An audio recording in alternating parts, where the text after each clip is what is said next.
Hey guys, today I'm here to react to episode 4 of National Treasure: The Edge of History, and this episode is a highly anticipated one for me because we're gonna see Riley from the original National Treasure movies in it.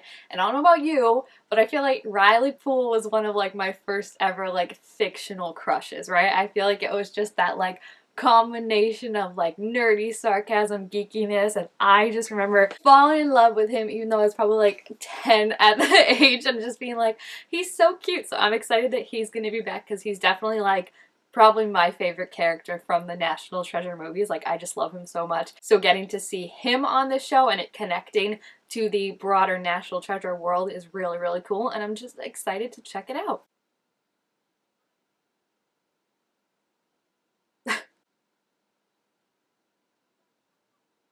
She lowered her voice too. I like that they're learning, They're on the up and up, that they can't just, live their lives like they normally used to do.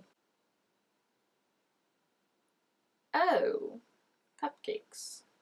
He really is rich. I feel like we haven't really talked about the fact that Ethan lives in a big house and he can just order 24 cupcakes, no big deal as an apology.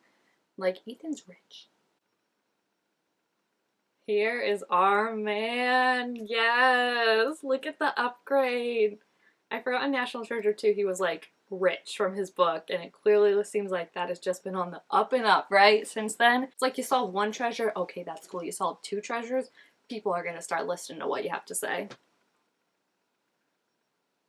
Oh my gosh, of course he, oh, of course, I was gonna say, of course he has a podcast, but what's his face? Oren mentioned that a couple episodes ago, I think. Also, he's talking to Ben, that's so cute. And he's still with Abigail, oh, that's perfect. It's so funny when, you worry about things where it's they end up together right at the end of National Treasure, and this happens all the time in movies. They end up together at the end of one movie, then they start the second movie, not together, and then they get back together at the end of the second movie, and I'm always okay, you got your happily ever after, but you gave that to me before and ripped it away from me, so how do I know they're not just gonna break up again?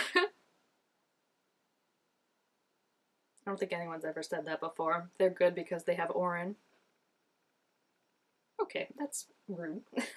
On Jess's behalf, I'm rude. I mean, fair point to her. I'd be even if I lost it, I got it now, so it doesn't matter.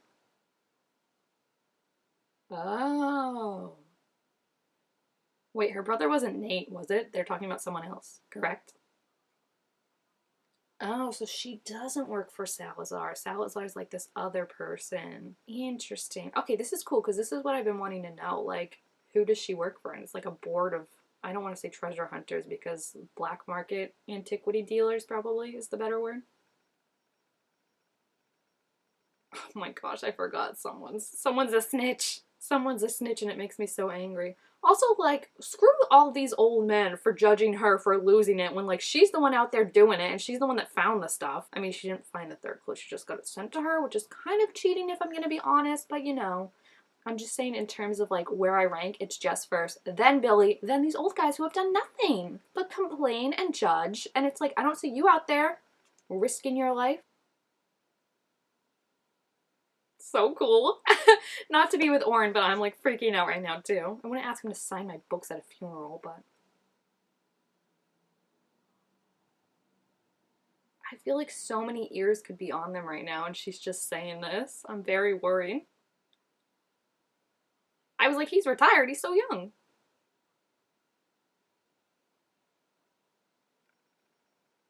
Is that how long it's been since the last National Treasure? Wait, let me look it up. Came out in 2007. It has been 50. That's funny. That's funny. I'm still holding out hope that they make a season episode. Oh my gosh. A third film. Oh my gosh. I'm in TV land. I can't think of movies. I feel no offense to Riley, he figures stuff out, but Ben's the one that puts it together like this, and Riley's kind of the one, in a way Oren, as much as it pains me to say, where he's wait, we're missing the obvious thing. So I feel he's kind of putting on a show right now. It's the guy. I don't trust you, sir. I love that he's just into it immediately though. He's not thinking oh my gosh, these kids are just pulling my chain, or this is a thing they just made up. He's I will solve this for you. I got this. Stop teasing me with a National Treasure 3 if there's not gonna be one. I wonder, it's probably gonna depend on how successful this show is to see if there's still interest in the universe. Oh my god, the little lizard, I miss him so much. Buffy, right? My favorite character. My friend has a lizard like that actually, and she sent me a picture the other day. It was so cute. She had like, her little lizard Roger was on her shoulder and he was wearing a little beret. I honestly thought he was gonna die in the first episode, so congrats to making it this far, dude. Yeah, someone definitely killed him. And you know what? Now that I'm thinking about it, maybe it was the nurse, because I feel like the nurse had access to everything in the house, right? So it wouldn't be so surprising that the nurse sees that he gets this weird visitor and ends up giving her something, or wants to give her something, and then he dies the next day. Like, Billy totally could have been hiring the nurse, like, on the payroll. No, I don't trust him. I don't trust you, sir. This conspiracy goes all the way to the top. I've always wanted to say that. Uh-oh. That was your plan? Dude, Ethan. Come on. Be a little smarter than that. Come up around him, if anything. You don't just be like, hey, why are you following me? They're never going to be like, oh my gosh, yeah, I was waiting for you to call to me. I wasn't going to talk to you first. I don't think he's with Billy, though. If anything, I think maybe he's with that treasure hunter society that her dad worked for, because Billy seems very, like, polished and, like, businessy. That guy's in a beat-up car from, like, the 70s. Uh-oh. I mean, even more in common between Riley and Orin, right? The only other person that ever tried to touch something in that room was Orin. Oh my gosh, this guy was, yeah, he didn't mess around. Oh no, all the air is getting sucked out of the room. That's not good. I don't know if you know this, but people need air. People do need air. Yeah, I'm like, I don't know what else you can do, but no one knows they're in there. I don't even know how thick those walls are if they could hear them through it. I feel like this guy just keeps popping up and it makes me suspicious. Oh, that's cute. Okay, wait, now I kind of feel bad for accusing this man. He might just be an innocent bystander. Like, that was very nice of him, if you are a villain, to say. Oh, my apologies.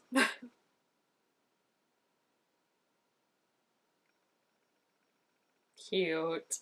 Again, I've said it before, I'm gonna say it, much more singing than I thought on the show. Like, Liam, really, they were like, he's gonna be a musician. Oh no, this is not good. Ooh, I don't even want to know what happens if they run out of chances, if it gets worse or if it's just like you can't get out.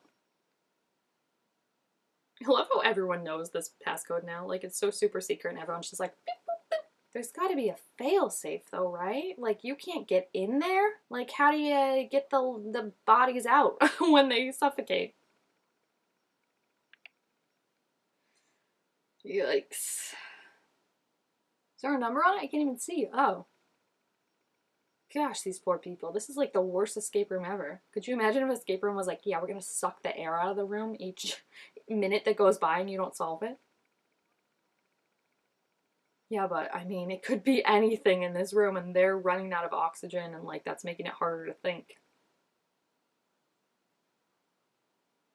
I was like, maybe you could have told us about that before, Liam. Yeah, like they're not even gonna be able to crawl to like put the code in. Like they're just dying. Was that the name of the place that Billy was working for? Or am I wrong? Latin starts to look the same to me once you've seen it.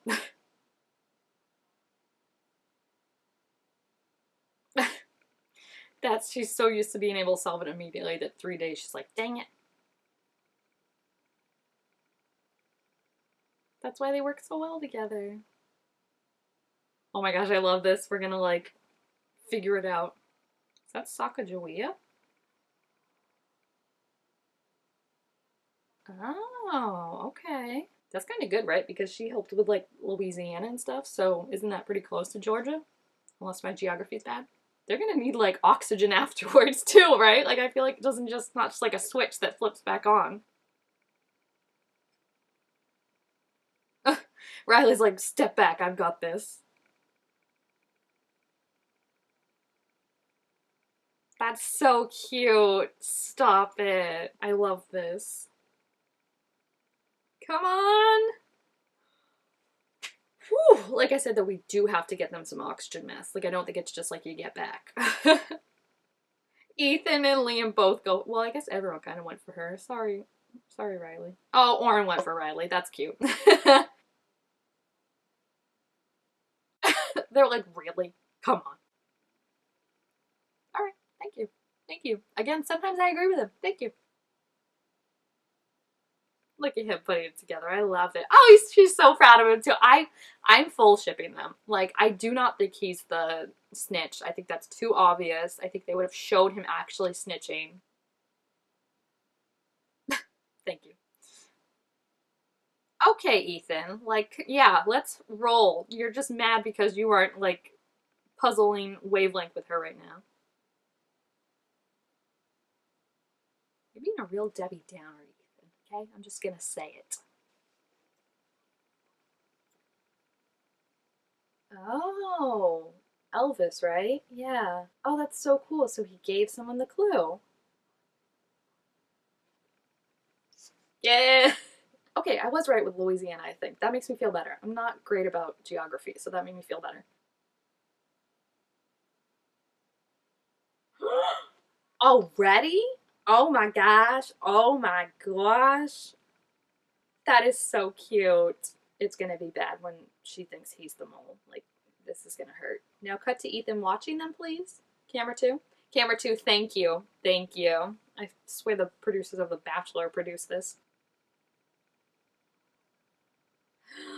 Oh no! I mean, I knew this. What was that? It's also impossible his mom hasn't retired yet. I mean, my gosh.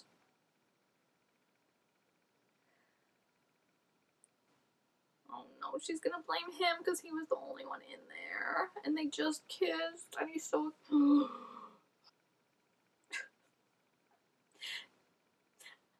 Alexa, play This Is Why We Can't Have Nice Things by Taylor Swift. I am so freaking sad, but I'm happy that they at least know that there's someone potentially like out there now that is not good, because that's not good. I don't think it's Liam. Honestly, my two theories are I think it's Ethan. I think he's trying to protect her by being like, oh, like, this is never gonna work, but like, if I give it to Billy, then she won't be focused on it anymore. Or I think someone bugged the room.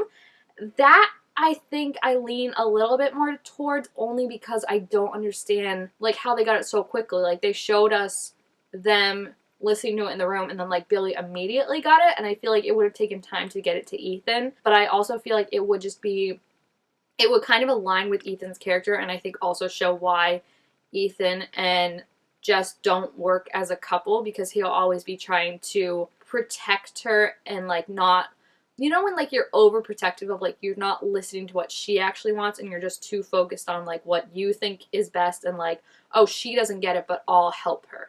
Like, I feel like that's the issue, and I feel like that's the vibe I get. So I just think like it would be more interesting storytelling wise for it to be Ethan, but I don't know if it necessarily will be, because I think the idea of someone bugging it and having something in the room makes more sense. So yeah, but I'm just so excited to see Riley. I hope he pops back up again, but I don't know if he will, because, you know, he's kind of got his podcast and all that to handle. But I really, really liked the episode. It was cute and fun, and yeah, there's just betrayal at the end. Not fun, but you know. So if you have seen this episode, please feel free to leave your thoughts and theories on it down below in the comments. Also, make sure this video a thumbs up if you enjoyed it, and I will see you guys next time. Bye!